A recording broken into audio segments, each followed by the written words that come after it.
Yeah, they're in order now. Oh, I got such a good seat.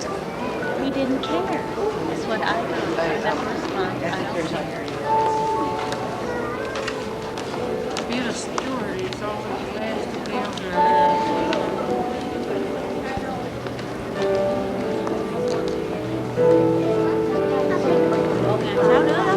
Jeremy will not get down this far, so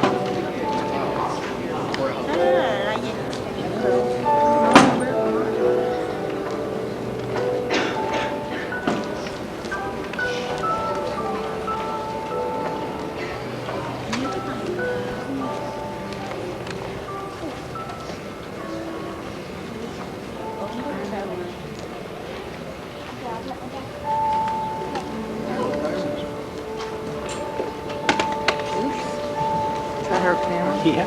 Oh, Lord. She'll kill me.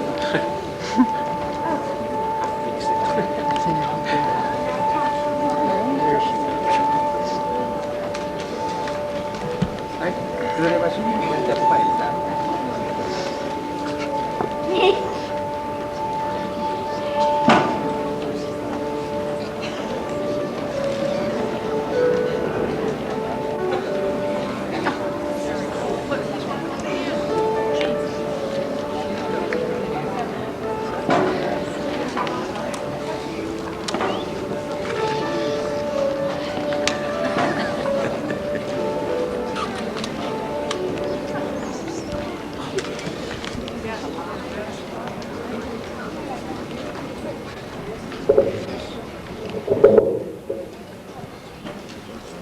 Would everyone please rise for the invocation and remain standing for the Pledge of Allegiance?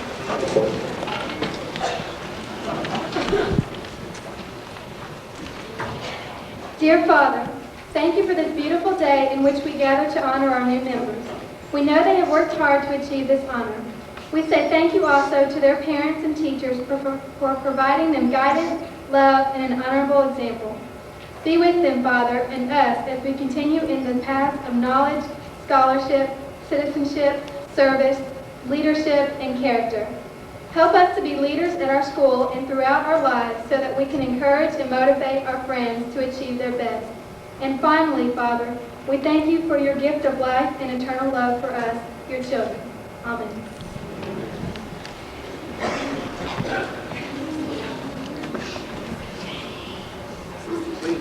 Please join me in this Pledge of Allegiance.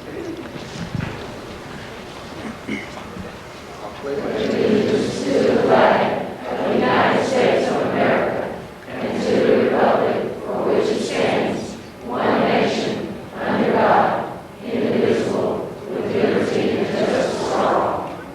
You may be seated.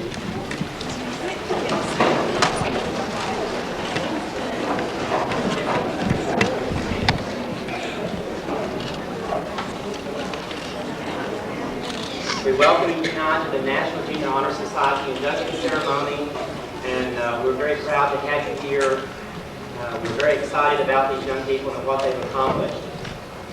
Tonight we're meeting for the purpose of inducting new members and honoring our other members into the National Junior Honor Society. To be eligible for consideration, the student must have a high scholastic average. The high average, however, is only one element of consideration. Scholarship without the highest character would be of little value. In addition, membership is based on knowledge, citizenship, leadership, service, and character. These are the cornerstones of membership in the National Junior Honor Society. The purpose of this society is to promote these 5 ideals. We seek nothing for ourselves beyond the strengthening of our resolves. Our aim is to encourage others to aspire to scholarly habits, to develop qualities of citizenship, to enlist in worthy service, to lead in those things which shall advance the welfare of our school, and to gain qualities of character. Jeannie Haycock will now tell us about knowledge.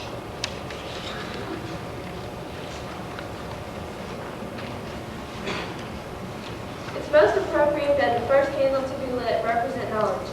For knowledge is the root of our universe and the key which unlocks the secrets of the world around us. The quest for truth and understanding has allowed mankind to progress from very primitive Stone Age to a highly technical world as we know it today. Knowledge is only limited by man's ability to think and be creative. It has been said that if you can dream something, it is possible. And if you can imagine it, it is attainable. Our ability to dream and imagine is but the first step in acquiring knowledge. With knowledge comes responsibility. Responsibility to the generations to follow, that our knowledge be used in a productive manner to make the world around us a better place to live. Alan will now comment on scholarship.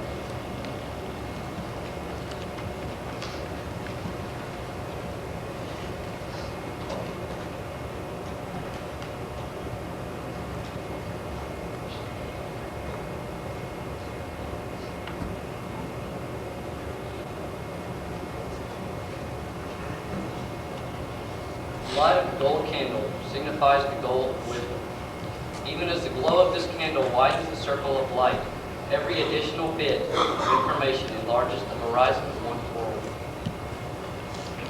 Scholarship, it has been said, is the power which eliminates ignorance, superstition, fear. Scholarship teaches us of the past so that we may anticipate our future. Earl Wilson said, "The edge is to be discovered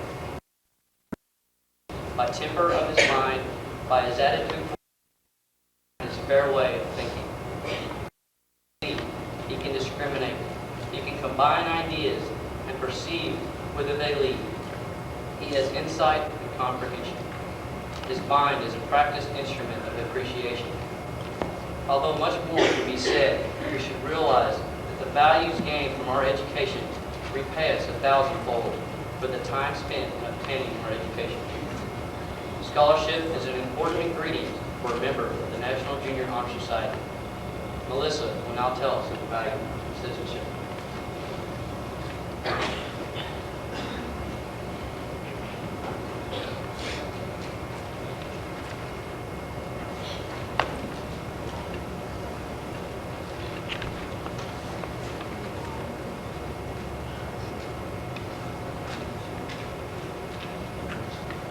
The flame from this candle represents citizenship. I like to think that it represents the colors of our country.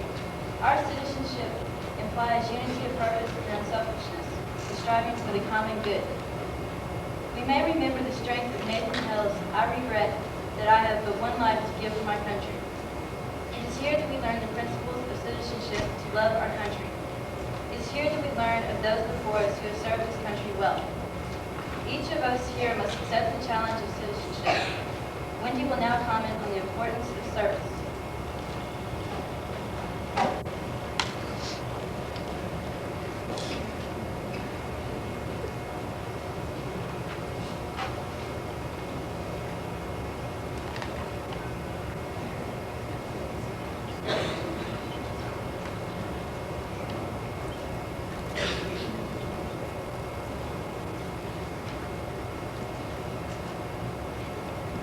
The light from the red candle represents the unselfish courage which gives service to our country, school, and community.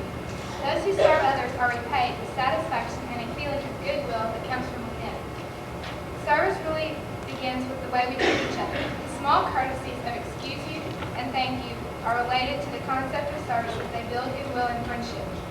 As we build goodwill, our ability to serve expands as we then endeavor to do more for others. Begin now with practicing these small principles of service. You and your classmates will be richer for it. Gina will now review the nature of leadership.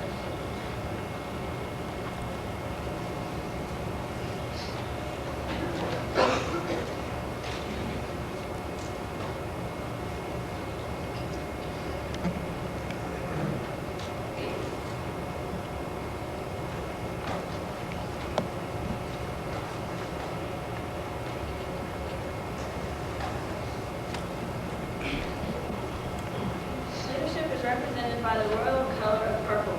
Leadership, in order to benefit mankind, must proceed from unselfish motives. It requires a constant denial of self, a genuine affection for others, and the ability to begin and complete a job.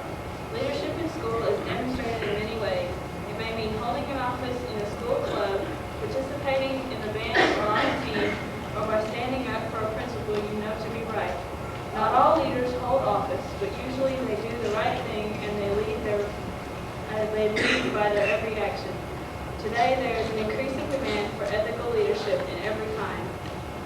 endeavor. Good leaders are needed in government, industry, education, religion, and business. Each of us is challenged by the responsibility of leadership. Sarah will now discuss character.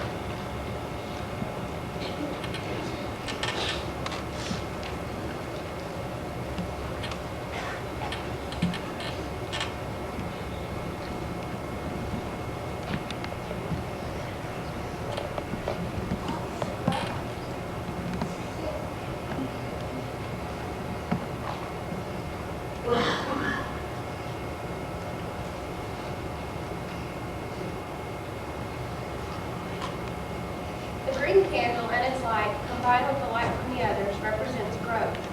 Each of us here must grow in character. Character is really what we are. It combines our attitudes regarding scholarship, citizenship, service, and leadership into action. Our actions then reflect who we are by what we do. This is character.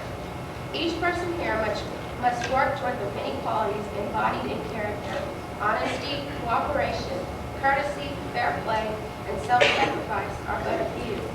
It is the force of character that echoes strength.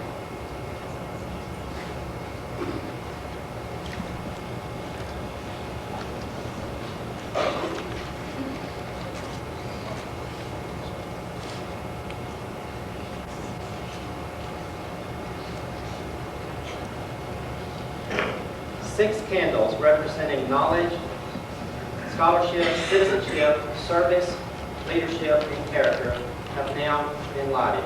Each has its place in the life of the student, but as we see, each light is small and flickering by itself. It needs the others to give the full, rich flame. Mr. Dupree, these students are qualified for membership and have been duly elected to the Waco High 9th grade chapter of the National Junior Honor Society, and it gives me great pleasure to present them to you. Will all the members, current and inductees, please stand.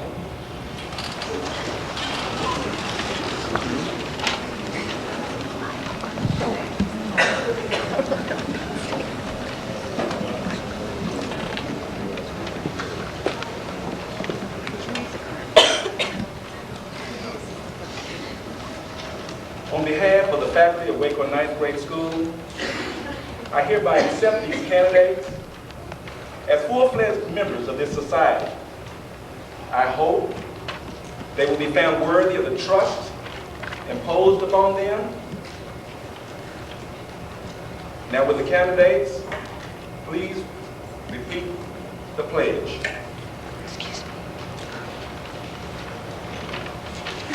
I pledge myself to uphold the high purposes of the society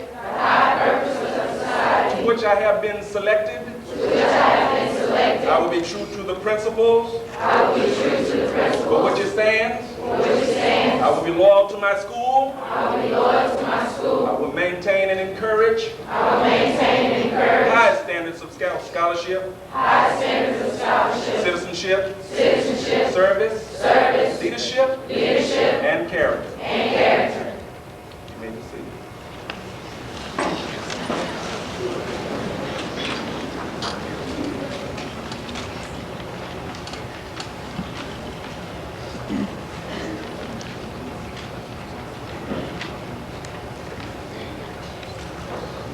At this time, we would like to present each of these members and students with a token, a pledge, and a card, and a charm that we want to give them. At this time, if the first row would rise and present yourselves for this acceptance.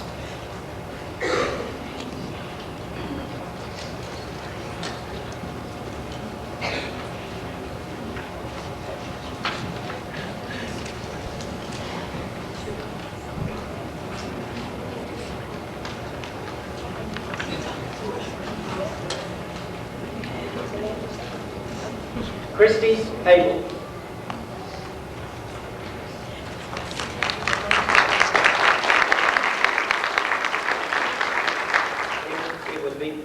Let's just wait to the end and we'll give them all a big round of applause. It's going to take a long time. Okay. Jill Abraham. Seth Allen.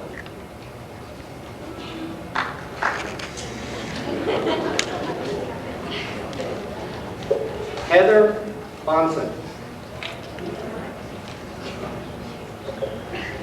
Heather Barron. Michelle Bell. Andrew Finish. Nikki Berry. LaShonda Bonner. Susan Bosch. Shannon Boston. Rebecca Boutte. Randy Bradshaw. Dara Bridges. Alan T. Burdett. Andrew E. Calvert. Jacqueline C. Calvert. Anthony B. Carey. Jesse Carter. Danae Carter.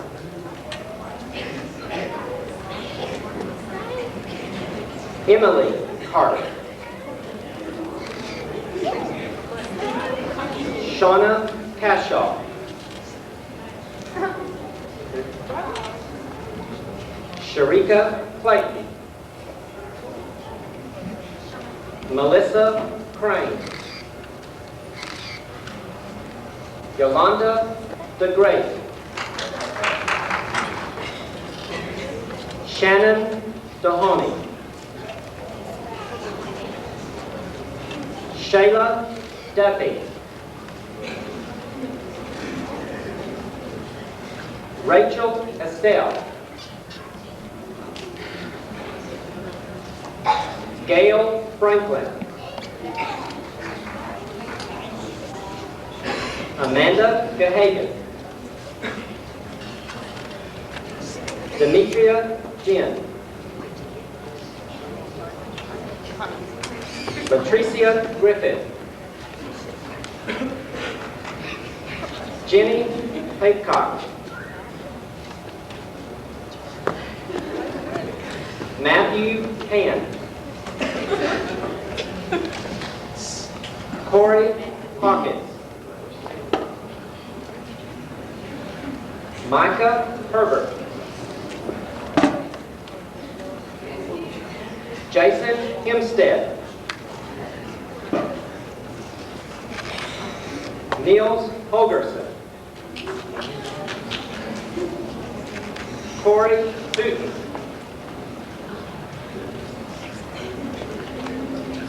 Erica Hubby.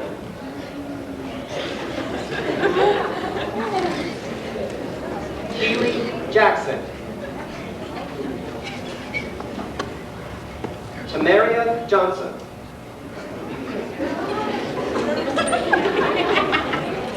Ricky Jones.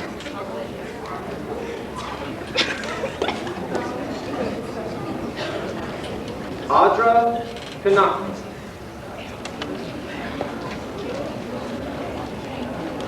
Amber Lamont. Catherine Lamb.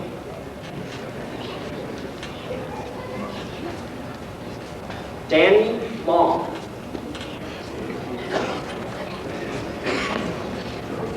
Carlos Lopez.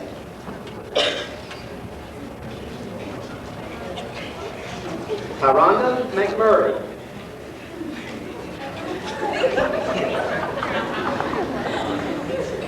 Sarah Magdalena.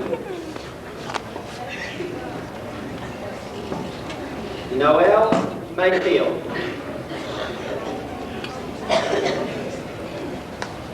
Kevin McAfee.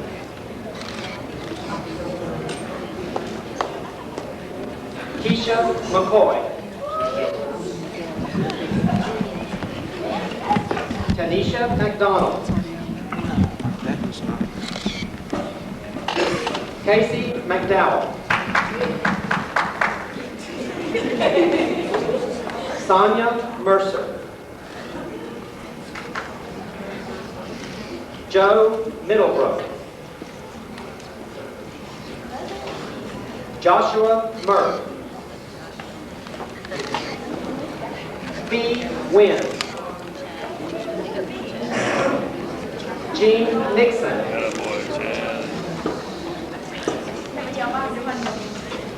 Kelly Taggett. Joel Hotsky. Tommy Province. Timothy Reese. Patricia Rose. Sarah Robertson. Letitia Rodarte. She's got one more picture. Priscilla Rodriguez. Kristen Ross. Daniel Rothy. Amanda Sanderberg. Scotty Saucedo. There you go, Amanda. Bradley Seaver. Lakeisha Gina Fever.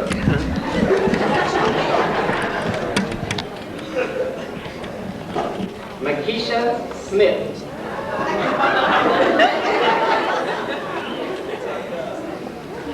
Sandria Snell.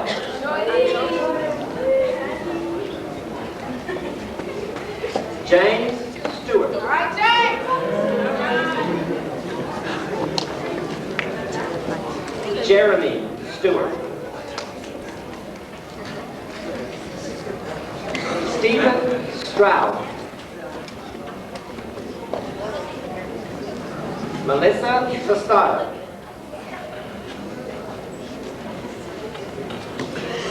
Fleming Terrell.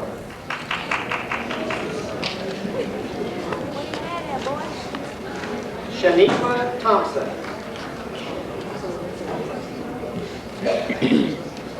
Antonio Vallejo.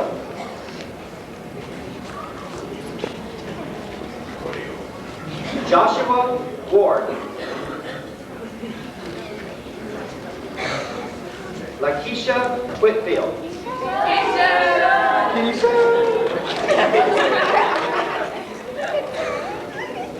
Arana Weatherspoon.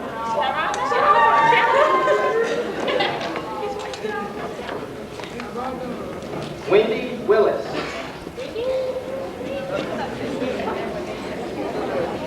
Eric Werfel.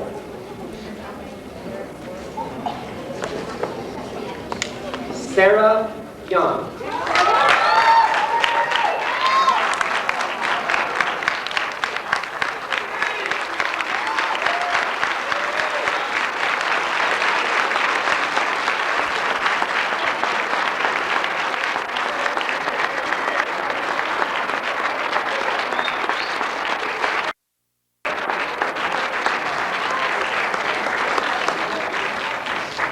Thank you very much. I would like to introduce to you a man that we have grown to love around here. This is his first year here. We have a lot of respect for him. He's provided us a lot of leadership.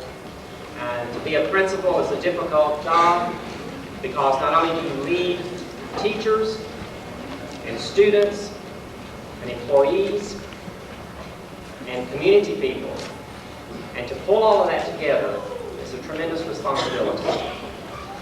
And I'm going to ask Mr. George Dupree, our principal, to come and give us a few of his words of wisdom. Mr. Dupree.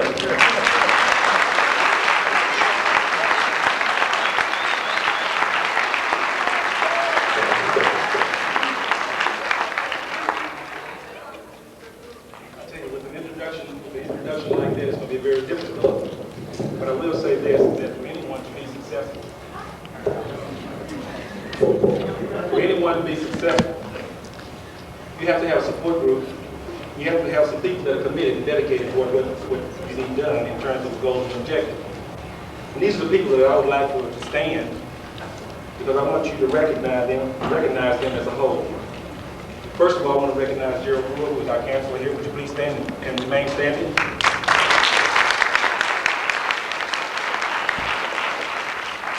Ms. Kim Booth, who is our history teacher. She is here as well.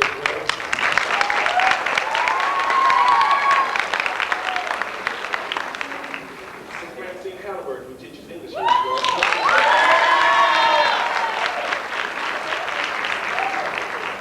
Our health and physical education teacher, Ms. Judy Dixon.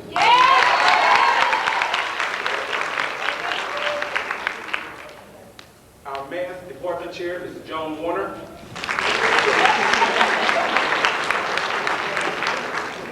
Mathematics teacher, Mrs. Terry Providence.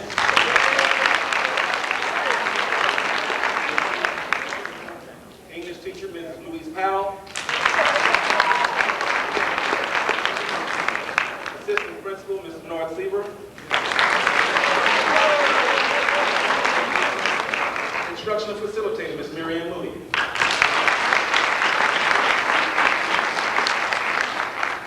And our officer on campus, Mr. Fernando Flores.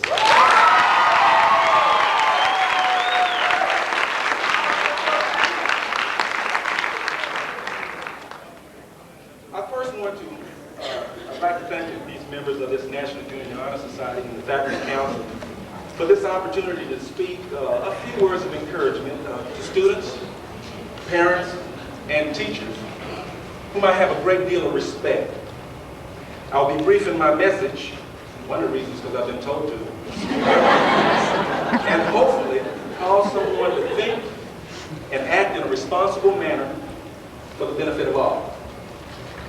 In these changing times, many of our young people face unprecedented choices and undue pressure when all too often the guidance they needed as children, and no less as young people, is sometimes completely withdrawn, totally released from the dependency of childhood and lost in the search for the path to adulthood. Many young people feel a real sense of isolation. Unfortunately, many times they are surrounded by peers who are equally as confused and lost. At this point, usually a poor decision is made with consequences that are harmful and even lethal. This period of life is most critical. It is a period of trial and error. In this phase of life, the engagement of many youth in learning diminishes. They become alienated from family structure. Substance abuse surfaces. High degrees of absenteeism comes into view, and the number of those dropping out of school significantly rises. As the number of youth left behind grows, and opportunities in the economy for the poorly educated workers diminish, we face the characteristics and conditions of a divided society. One side affluent and well-educated, the other poor and ill-educated. Whether we like it or not, we are facing an America that is at odds with itself. We must remember that a house divided against itself cannot stand. And where there is no vision, the people perish. What can we do with this small group of students who just crossed the bridge yesterday from 8th grade to 9th grade? This is surely a challenge of the entire nation. This is what we do. We can envision what we want from a 9th grade student who has been educationally well served. We can ask the question as to what we want him or her to know, feel, or be able to do upon emerging from this one-year experience. What about these characteristics? Would we like for our 9th grade person to be an effective human being? Sure we would. One who is reflective, a person who is en route to a lifetime of meaningful work, a good citizen, caring, and ethical individual. And of course, one who is healthy. Because without your health, you can't enjoy anything. Along with these characteristics, our person has to be literate, including the sciences. This person will have to know how to think critically, be able to lead a healthy life, behave ethically, and assume the responsibilities of citizenship. In order for this to happen, we must call upon good teachers and good parents to become more involved in our challenge to educate all students by asking them to assist in setting achievable goals, monitoring the students' habits of their children, their study habits, and evaluating the progress of the entire school. Parents and teachers must unite to form good community partnerships. What we are asking takes time and cooperation from all involved. Having the answers without proper implementation can be just as harmful as not having a solution at all. Paying close attention to research and its implications for education is a key. But just as important is the caring and sharing of ideas, time, and money. The solutions we have discussed have ultimately produced this fine elite group in our midst. We are fortunate to have them. They represent Waco's finest. I say to parents and teachers that it's okay to give out, just don't give up. When you least expect it, a storm is born. I say to students, remember the imaginary backpack. I wanted to say something to you this evening that was common, but yet had an impact. I watched you when you left school today, and some of you had backpacks. In that backpack, you'll carry with you daily the constant courage you will need to continue to go against the odds. In that backpack, you carry the knowledge essential for building strong relationships and making sound decisions in your life. You have to reach deep, because in that backpack there is temperance, or what you know to be self-control, which will remind you of who you are, what you are capable of, and the tremendous desire you possess to make things right. Now, beside that temperance, you'll always find patience. This will cause you to see the light at the end of the tunnel and to always go that last mile of the way. At this point, that backpack should be getting a little heavy. It just might weigh close to the many burdens, trials, and tribulations felt by those who are directly responsible for you being here right now. I'm not through, because in that backpack, you'll have a little kindness, which will act like salt to preserve and keep everything else from sticking together. Last but not least, the insulation of that backpack will be charity, which in reality means love. If love means to give, then so be it. Now what should you do when you are not sure about a certain situation? Check into your backpack, because all the answers are in there. Now obviously, it's going to take some time to develop that backpack to its full potential. But that's what life's all about. So I want you to know that when I look around this room, I see young people who have gone against the odds. I see hope for our future. I see decisions that need to be made for the benefit of all being made easily without the personal interest of those who intend to corrupt. I see a certain amount of innocence that has been preserved. I see futures that will be decided by those who have paid the price of success. I really feel good about what I see. Hopefully, we will do what we can to continue to nurture, guide, monitor, and adjust to this changing world of ours, and consistently produce the kind of young people that we have here this evening. Thank you.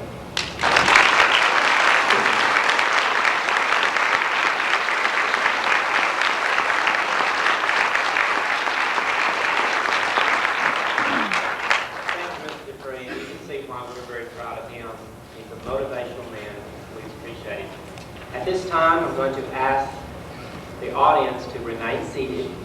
And the candidates and members, would you please rise? And we're going to allow them to lead this direction. Exactly. Would you go ahead and start? And come there. All right, we're going to go out the other way. At this time, and as they're going out, I'm going to give instructions on what we'll be doing. We have a reception for all of you in the library. We hope that you will stay and visit and socialize with each other, get some refreshments.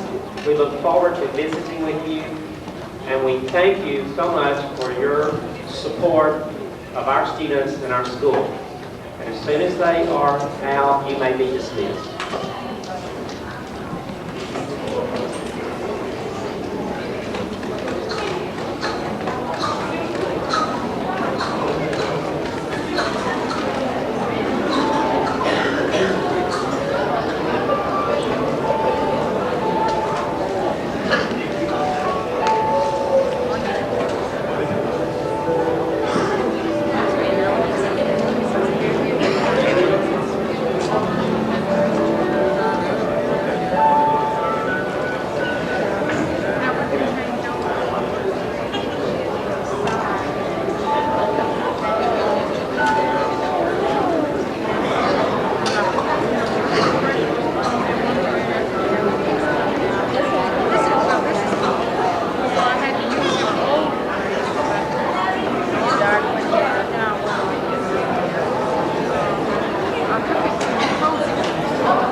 Stands ahead above the rest, doesn't he? Yeah, he's a pretty tall fella.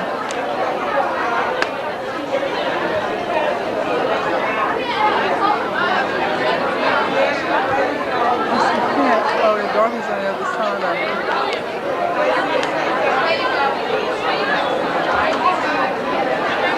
This is my wife. This is Don Franklin. Hi, Don. We Nice worked to out meet at you. Hillcrest also. Nice to meet you.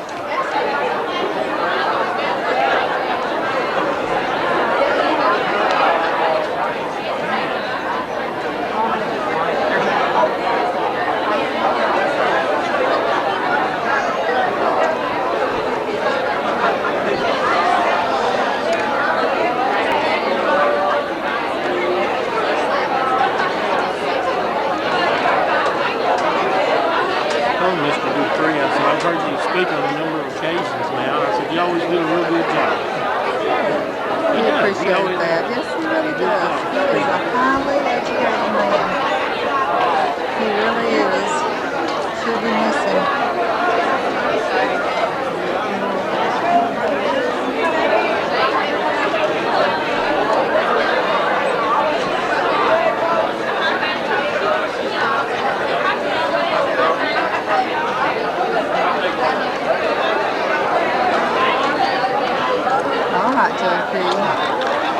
Need anything?